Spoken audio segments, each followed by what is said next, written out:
Bab 641 berkelahi dengan mengandalkan orang. Di dalam aula, Mileye melirik sekeliling, 9 tiang besar di sekitar tidak ada gerakan apapun. Mileye berpikir sejenak, kemudian memberi hormat ke sekeliling. Para senior, aku adalah orang yang polos, tidak paham memainkan intrik. Kalau kamu semua merasa aku cukup bagus, maka muncullah. Kalau merasa aku tidak mampu, maka aku juga tidak akan memaksa. Masih tidak ada reaksi apapun. Mileye mengangguk. Maaf sudah mengganggu. Setelah bicara, dia langsung berbalik dan meninggalkan tempat itu tanpa basa-basi lagi. Pada saat ini, sebuah suara terdengar dari belakang Mileye, "Pemarah sekali kamu ini." Mileye berhenti melangkah. Dia membalikkan badan. Ada seorang orang tua yang berdiri di hadapannya. Mileye memberi hormat pada orang tua itu. Mohon ajaran dari senior. Orang tua itu menatap Mileye. Kamu ingin menerobos sampai tahap Dewa Pedang? Mileye menganggukkan kepala. Orang tua itu tersenyum. Apa kamu tahu apa itu Dewa Pedang? Mileye menggeleng. Orang tua itu berkata, Dewa Pedang adalah dewa di antara pedang. Begitu selesai bicara, telapak tangan orang tua itu membuka, lalu sebilah pedang muncul di tangannya. Orang tua itu berkata, walau perbedaan Holy Swordsman dan Dewa Pedang hanya pada kata saja, tapi perbedaan tingkatan alam keduanya berbeda jauh. Kalau kamu ingin menerobos Dewa Pedang, cara paling cepat adalah dengan menyerap jiwa pedang orang lain. Lalu melalui jiwa pedang orang itu untuk membuktikan tahu pedangmu sendiri. Sampai di sini, dia menatap Mileye. Ada banyak sekali tahu pedang, hanya dengan mengumpulkan kekuatan dari semua keluarga baru bisa mencapai tahap Dewa Pedang.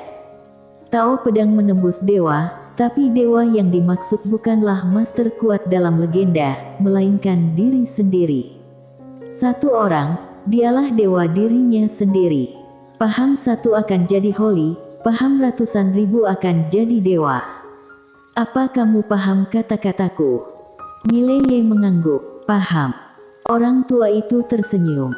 Anak muda, aku bisa merasakan kalau asal-usulmu tidak sederhana. Tapi aku tidak berminat dalam hal ini. Sekte pedang Taiksu diwariskan selama ini, tapi pada beberapa tahun yang lalu mengalami sebuah bencana. Ini adalah belenggu sekte pedang Taiksu kami. Aku harap, dengan kami membantu kamu menjadi dewa pedang, setelah kamu menerima warisan dari sekte pedang Taiksu, kamu bisa meneruskan ajaran ini kelak, sehingga sekte pedang Taiksu bisa terus diwariskan dengan cara yang lain. Mileye memberi hormat. Akan aku usahakan. Orang tua itu mengangguk. Kami akan melepaskan jiwa pedang kami. Tapi, semua itu tergantung pada nasibmu, apakah kamu bisa menjadi dewa pedang atau tidak. Begitu selesai bicara, tiang-tiang di sekitar tiba-tiba bergetar. Dengan cepat, 9 jenis jiwa pedang muncul di aula besar itu. Mileye mengambil napas panjang. Mari kita mulai. Sambil berbicara, dia duduk. Dalam perjalanan tahu pedang, selain harus rajin, juga perlu untuk sering dipahami. Setiap kali suasana hati meningkat, itu akan memberikan manfaat besar pada tahu pedang. Pada saat ini, dia mencoba untuk memahami. Menggunakan tahu pedang orang lain untuk meningkatkan tahu pedang dirinya sendiri. Meminta pembuktian. Mileye tidak berani memastikan kalau dirinya akan berhasil, tapi dia harus berusaha. Dengan cara ini, setengah bulan berlalu. Dalam setengah bulan ini, Mileye tidak keluar dari aula itu. Di kota Ordo, alam semesta keos. Sebuah pintu kamar tiba-tiba terbuka, lalu seorang gadis kecil berjalan keluar dari kamar. Gadis ini adalah Sapta. Sapta menatap ujung langit dengan kedua mata sedikit menyipit, tangan kirinya membelai pedang yang tergantung di pinggangnya. Heni Nangong berdiri diam di samping Sapta. Selain Heni Nangong, juga ada dua kultivator pedang yakni Leo Xiang dan Leon Xiang. Setelah beberapa lama, Sabta membuka matanya. Bagaimana keadaan Mileye? Mendengar kata-kata Sabta, raut muka Heni Nangong sontak berubah. Dia tiba-tiba menyadari kalau Yang Mulia ini sangat peduli pada Mileye. Sabta tiba-tiba menoleh dan menatap Heni Nangong. Heni Nangong tidak berani menyembunyikan, dia segera menceritakan kejadian hari itu tanpa ada penambahan apapun. Selesai Heni Nangong bercerita, Sabta tiba-tiba berkata, "Heni Nangong, berani sekali kamu mencampuri urusan pribadiku." Mendengar ini, raut muka Heni Nangong berubah, dia segera berlutut. "Maafkan hamba, Yang Mulia." Sabta berjalan ke hadapan Heni Nangong sambil menatapnya dari atas, raut mukanya terlihat serius. "Apa aku harus meminta persetujuanmu untuk berteman?" Begitu selesai bicara, satu orang berbaju hitam yang memegang sabit tiba-tiba muncul di belakang Heni Nangong. Heni Nangong segera menunduk, "Hamba tidak berani." Leo Xiang dan Leon Xiang yang ada di samping juga menggelengkan kepala perlahan. Mereka bisa merasakan kalau Yang Mulia ini benar-benar marah. Sebenarnya, Sabta jarang marah.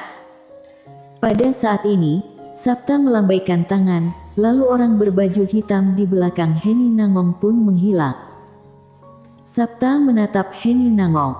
"Kamu adalah penasehatku, bukan majikanku. Apapun yang aku lakukan, kamu bisa dengarkan dan bisa diikuti, tapi kamu tidak bisa ikut campur, kamu juga tidak seharusnya ikut campur." Sambil berbicara, dia menggeleng. "Selama ini, aku kira kamu adalah orang yang pintar, aku juga selalu menganggap kamu adalah tangan kananku. Tapi sekarang kalau dilihat lagi, kepercayaanku membuatmu menjadi arogan." Selesai berbicara, dia berbalik lalu berjalan ke kejauhan. "Segera kembali ke kerajaan dewa, minta Michelle Sangguan untuk datang ke sampingku." Mendengar ini, raut muka Heni Nangong menjadi pucat pasi. Pada saat ini, dia tahu kalau dirinya sudah menjauh dari pusat kekuasaan kerajaan dewa. Sebelum ini, dia adalah sarjana nasional Nangong. Semua rakyat kerajaan dewa akan sangat menghormatinya ketika bertemu dia, bahkan Leo Xiang dan para master lain juga sangat menghormatinya. Ini bukan hanya karena dia adalah sarjana nasional, yang terpenting adalah dia merupakan orang kepercayaan Sabta. Orang kepercayaan Sabta. Dalam hal ini membuat orang lain tidak berani tidak menghormatinya. Dia terhormat karena Sabta. Sekarang, semua kehormatan itu akan menghilang. Kerajaan dewa tidak kekurangan orang berbakat. Di belakang Heni Nangong, Leo Xiang dan Leon Xiang meliriknya sekilas sambil menggeleng perlahan. Sebuah keputusan Heni Nangong mengubah takdir hidupnya secara drastis. Di dalam aula sendian, Sabta sedang duduk, di seberangnya ada seorang wanita berambut putih. "Hukum surga." Hukum surga menatap Sabta dengan ekspresi serius. Gadis kecil di depannya ini semakin kuat lagi. Sabta yang sekarang membuatnya merasa terancam. Sabta menatap hukum surga. "Sudah kamu pikirkan?" Hukum surga menjawab dengan berat, "Apa kamu tahu dunia akbar Suan Huang?" Sabta terdiam. Pada saat ini seorang wanita berjalan masuk. Wanita ini memakai gaun dengan muka putih bersih, sangat cantik. Michelle Sangguan. Michelle Sangguan berjalan ke samping Sabta sambil memberi hormat.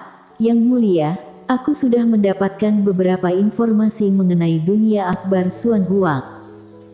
Sabta mengangguk. "Katakan." Michelle Sangguan menjawab, "Kalau dilihat dari situasi yang dikuasai sekte rahasia surgawi saat ini, dunia akbar Suan Huang seharusnya merupakan salah satu dunia paling kuat di alam semesta 4 dimensi." Sabta mengernyit, "Bahkan lebih besar dan kuat dibanding kerajaan dewa."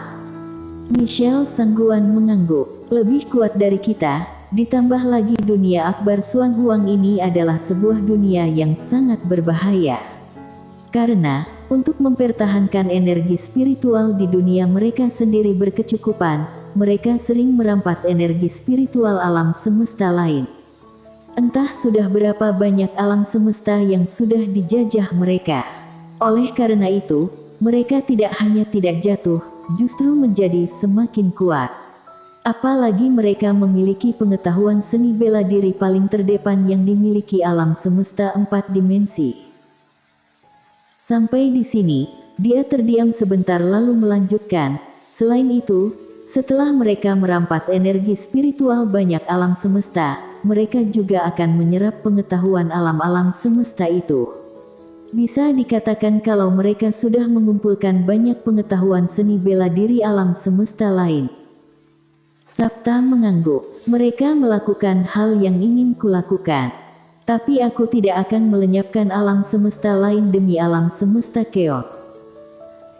Michelle Sangguan berkata dengan berat, Yang mulia, di langit berbintang ada papan nisan itu yang merupakan sebuah formasi teleportasi. Jadi, ada kemungkinan mereka akan datang ke alam semesta chaos, kemudian menyerang alam semesta chaos. Kita tidak bisa gegabah. Sabta menatap Michelle Sangguan. Apa pemikiranmu? Michelle Sangguan terdiam beberapa saat sebelum menyahut, aku sarankan untuk memanggil kembali Master Kerajaan Dewa yang ada di luar. Tidak hanya itu, pindahkan beberapa formasi besar di Kerajaan Dewa ke tengah langit berbintang untuk berjaga-jaga. Sabta mengangguk. Boleh. Michelle Sangguan berkata lagi, ada lagi, di setiap keluarga bangsawan dan sekte besar biasanya memiliki orang-orang tua yang sudah lama menghilang. Aku sarankan, Yang Mulia bisa membuat sebuah perintah untuk meminta orang-orang tua ini keluar. Kita tidak bisa sembarangan dalam menghadapi dunia akbar Suan Huang ini. Sabta mengangguk. Boleh. Michelle Sangguan kembali berkata, selain itu, Yang Mulia juga perlu memanggil kembali master-master kerajaan dewa yang menjelajah di luar. Minta mereka untuk pulang tidak peduli sejauh apapun mereka berada. Satu lagi, kamu harus memanggil penguasa kota Ye kembali. Mile Ye. Hukum surga yang ada di samping melirik Michelle Sangguan, untuk apa memanggil dia? Untuk menyuruh dia mati. Michelle Sangguan tersenyum. Hukum surga, apakah kamu benar-benar merasa penguasa kota Ye sesederhana itu? Hukum surga menatap Michelle Sangguan. Selain menara butut itu, dia masih memiliki sesuatu yang spesial. Michelle Sangguan menjawab, bisa memiliki harta karun itu saja sudah membuatnya spesial. Mendengar ini, hukum surga diam. Michelle Sangguan menatap hukum surga. Benda itu berasal dari 5 dimensi, dan benda itu mengakui dia sebagai tuannya. Hukum surga, ada begitu banyak orang berbakat mengerikan di alam semesta 4 dimensi ini, kenapa harta 5 dimensi itu mengenali dia sebagai tuan? Apa mungkin hanya karena dia beruntung? Sambil berbicara, dia menggeleng.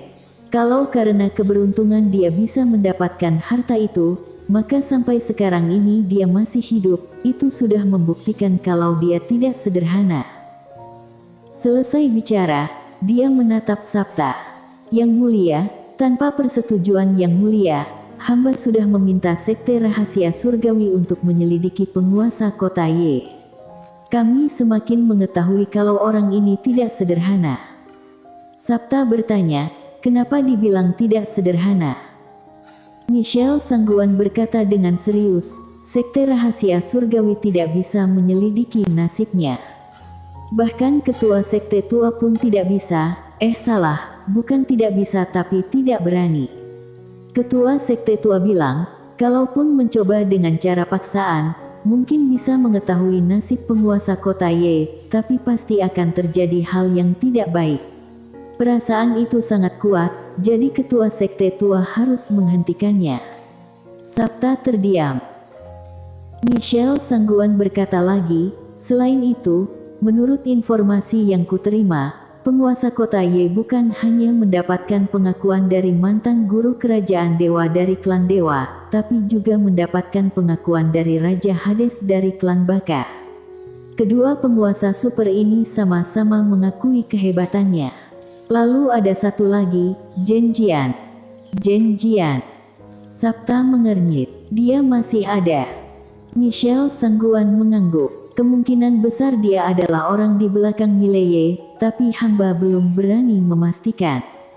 Kelihatannya orang yang mendukung penguasa kota Ye ini agak banyak. Tapi satu hal yang bisa dipastikan adalah hubungan antara Zhenjian dan dia tidak biasa.